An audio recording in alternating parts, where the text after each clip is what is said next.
so in Job 12, he begins to respond to his harshest criticism yet from Zophar, who told him that he had not yet suffered enough for his sins. And he begins with a lot of sarcasm.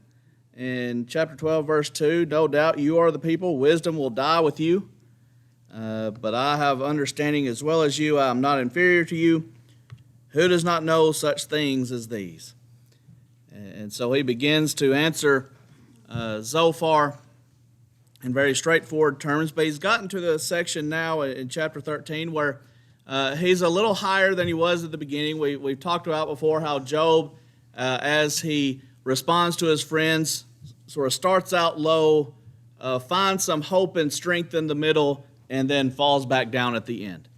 And this happens through most of his responses back to his friends.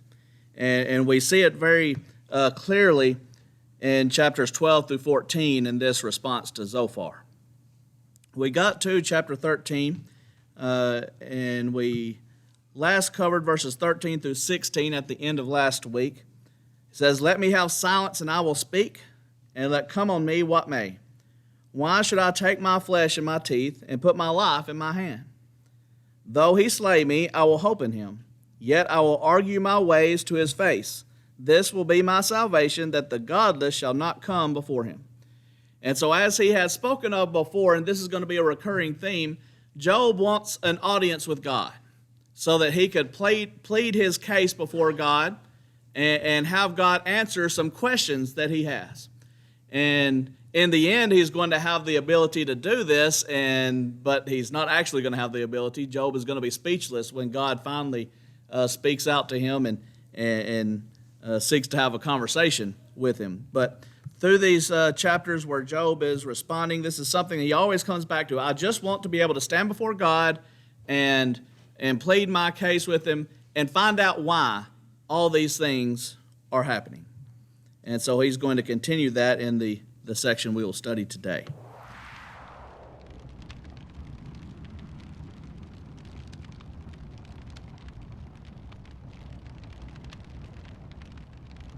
Job pleads with them to continue listening and by implication not speak as well. But he's talking about how he has prepared his case and he's ready to speak to God. He thinks he has in his mind what it is that he wants to say and what his argument would be, and he challenges for somebody to argue against him. Who is there who will contend with me? But if I keep silent, in the idea of the King James Version, if I keep silent, I'll die. In the English Standard Version, it says, "For then I would be silent and die." It seems that King James has sort of the feel of it here, is that if he can't argue of his case, if he has to just sit there and be silent, he might as well just die. All right, so Job wants his audience with God to plead his case.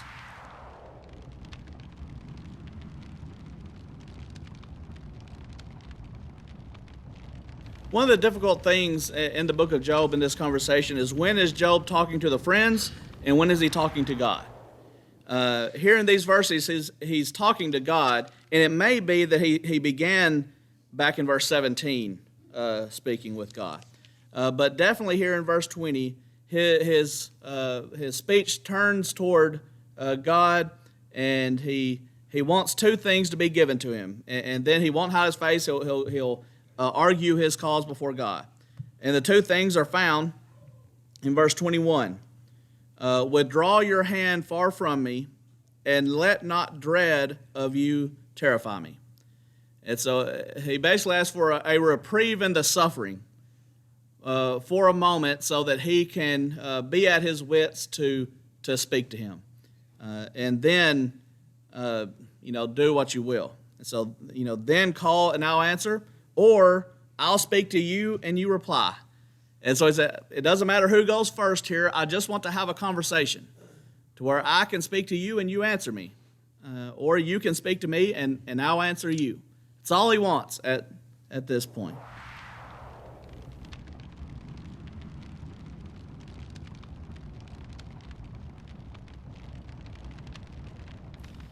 So it's, what are my sins? What have I done to deserve this punishment from God? How many are them? And so it says, lay out the charges before me. When we go to court and somebody's committed a crime, the first thing that they do is, here are the charges that you are going to be tried for. Here's what you have done or you're accused of doing, and then they have the trial. Well, Job sees this as a trial, but he doesn't know what the charges are. He doesn't know what he's done to be on this trial with God and go ahead and receive punishment from God for his sins. He doesn't know what they are.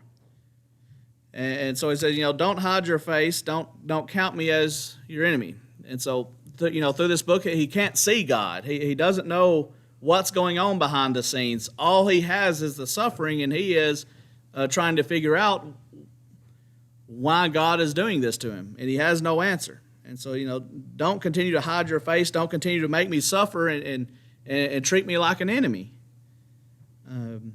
And then this thought in verse 25, we have to understand that Job is never proud in what he is saying. So he's not coming from a place of pride and arrogance. He's humble. Why are you so concerned with a dry leaf? Why are you going to chase after the chaff? And that's going to be a recurring theme in what he says in the next little while. Who am I that you are paying so much attention to destroy me and fighting against me so hard?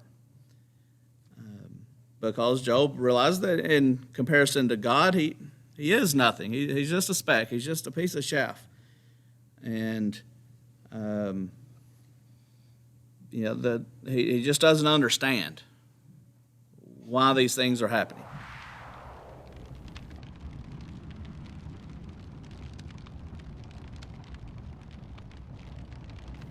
You write bitter things against me. All the things that Job is suffering is what he's referring to. And make me inherit the iniquities of my youth. It is important that Job does not claim that he is sinlessly perfect. He doesn't claim that he's never sinned. Just that the punishment that he is receiving seems to be out of balance with his sin.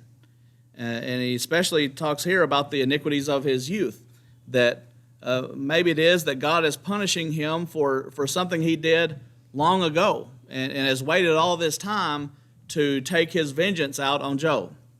Now, of course, that's not what is going on here, but Job doesn't know what's going on here, and so he's grasping at straws. He's just trying to figure out why it is that he is suffering so. He put his feet in the stocks and watch all my paths. We don't know exactly what he means with you set a limit for the soles of my feet, or makes a mark on the heel of my foot, I think is what one translation puts it. Don't know exactly what he's referring to there. A lot of various opinions on the matter, but all in all, we get what he's talking about, that God has brought all this suffering on him with no explanation as to why. And so he still questions, why is God going through so much effort to do this to Job? Man wastes away like a rotten thing, like a garment that is moth-eaten. And that thought is going to carry on into chapter 14. Chapter 14, all right, so chapter 13 and chapter 14, it's all one thing. And so a new thought is not given to us here. It's the continuation of the thought.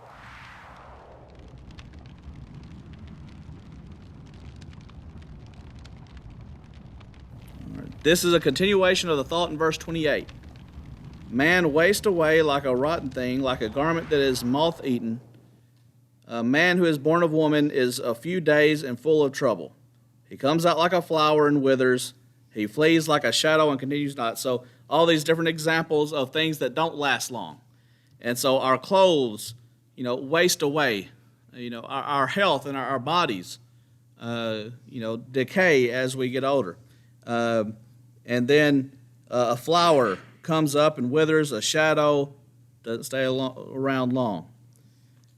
And so man who is born of woman is a few of days and full of trouble. And so once again, it's on this theme of why is God going through such effort to destroy Job, seeing that mankind in general is such a frail creature in the eyes of God, or in comparison to God. And so the question comes in verse 3: seeing that man who is born of woman is a few days, and those days are full of difficulty or trouble, why do you open your eyes on such a one and bring me into judgment with you? So, seeing that man is so frail, why are you doing this? And this thought is going to continue over the next few verses.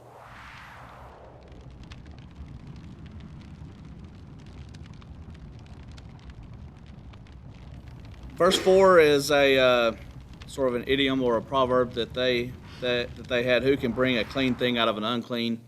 And so storing something in an unclean container will make whatever you put into it, even if it was clean before, it's unclean now. Exactly where that fits into the context is a little bit unclear, but it's along the same theme of man's days being numbered, of being short, and the trouble that comes with them. And so it might be referring to the fact that, everyone who lives suffers. We live in an unclean container, and so we're going to be unclean. But there's a lot of different ideas about that as well. But it's all within the same theme here, that the days of man are determined. The number of his months is with God. You have appointed his limits that he cannot pass. That was Job's thoughts on the matter. And so he says, look away from him and leave him alone, that he may enjoy like a hired hand his day.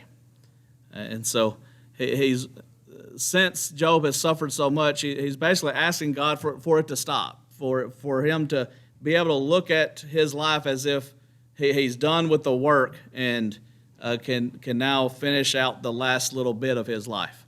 And so you think about someone who has just gotten off of a very hard shift and has come home, and they're finally home. There's a little bit of rest. There's comfort and peace that happens when you come home. You sit in your own chair. You're ready for bed. All right, and that's sort of the picture that Job is getting for us here, that his life is short. He's suffered so much. Can this be like the end of it, that he can rest for a little bit and die?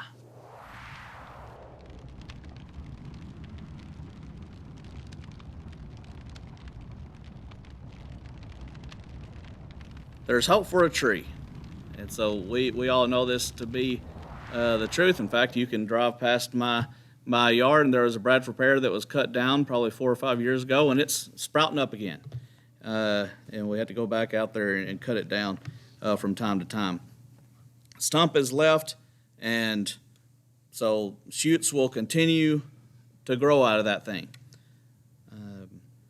Even if the root grow old in the earth, and its stump die in the soil, yet at the scent of water, so just a little bit of water gets on it, and then more life comes from it. And so there's hope for a tree. Once it dies, there's something more. But a man dies and is laid low. A man breathes his last, and where is he? Now we're going to understand in the next few verses that Job believes in the resurrection. He already knows about the resurrection. And so in the end, there is hope. And we'll see that in the next several verses. But as far as his body, he dies and it's put in the ground, and no more life comes from it, unlike the tree.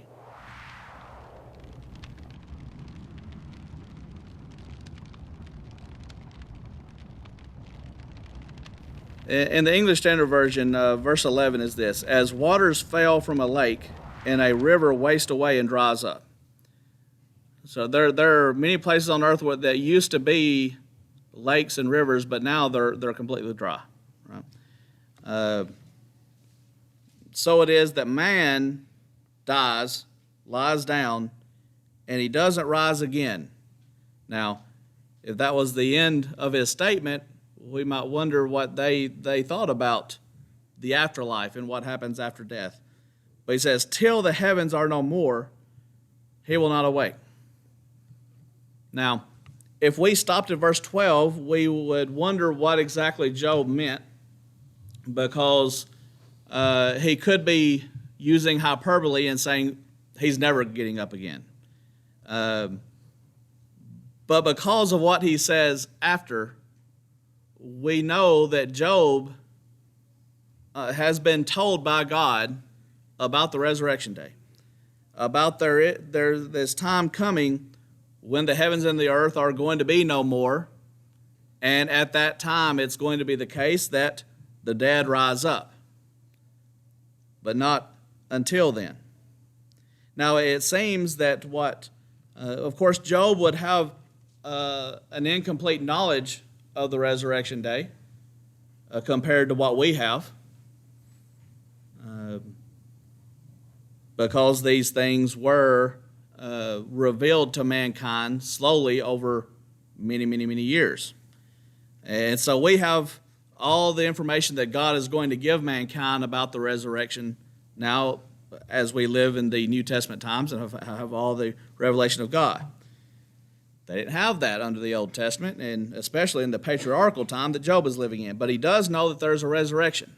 It seems that his idea, though, is that from the time someone dies until the resurrection day, they don't cease to exist, but they are sort of in a holding pattern and not conscious. Now, we know that that's not the case. But it seems that Job doesn't know that, and so most likely not revealed by God yet.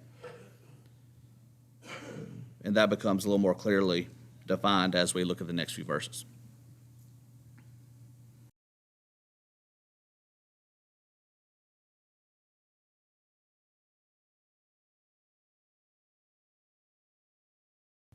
It's an interesting thing that Job is asking for. He's asking that he would go ahead and die, that he would be hid in the grave until the time that God appoints so that he could be raised again after the time of suffering is over. And so in verse 13, that you would hide me in Sheol or the grave, conceal me until your wrath is past, until you're ready to stop punishing me. And then appoint me a time and remember me. And so he asked the question, if a man dies, shall he live again? What Job believed was, yes, he will. Yes, he will live again. All the days of my service or my time here, I would wait until my renewal or relief would come. So Job believes in the resurrection day, even all the way back here at this time. And he wants to take a big break from this life until that time comes. And then he would be able to stand before God and have this conversation or trial that he is wanting.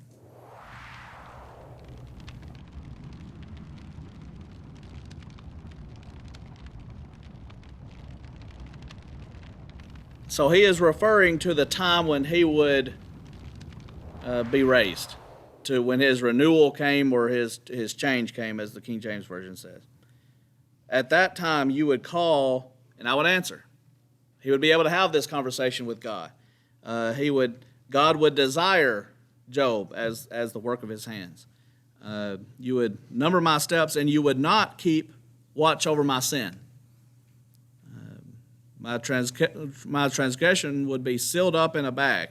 You would cover over my iniquity. So this is the time that Job wants, where he doesn't have to suffer anymore, supposedly for his sin, although Job doesn't know why God is doing these things to him. He can't come up with the sin that's being punished. But if it is the case, he wants to know what that sin is. But at the resurrection day and when he is now able to stand before God, he says that God would cover up his iniquity because Job has been righteous. And Job has made the sacrifices for his sins and for the sins of his sons and all that. So he expects that at that day that God would no longer hold him accountable for whatever sins it was that he was being punished for now.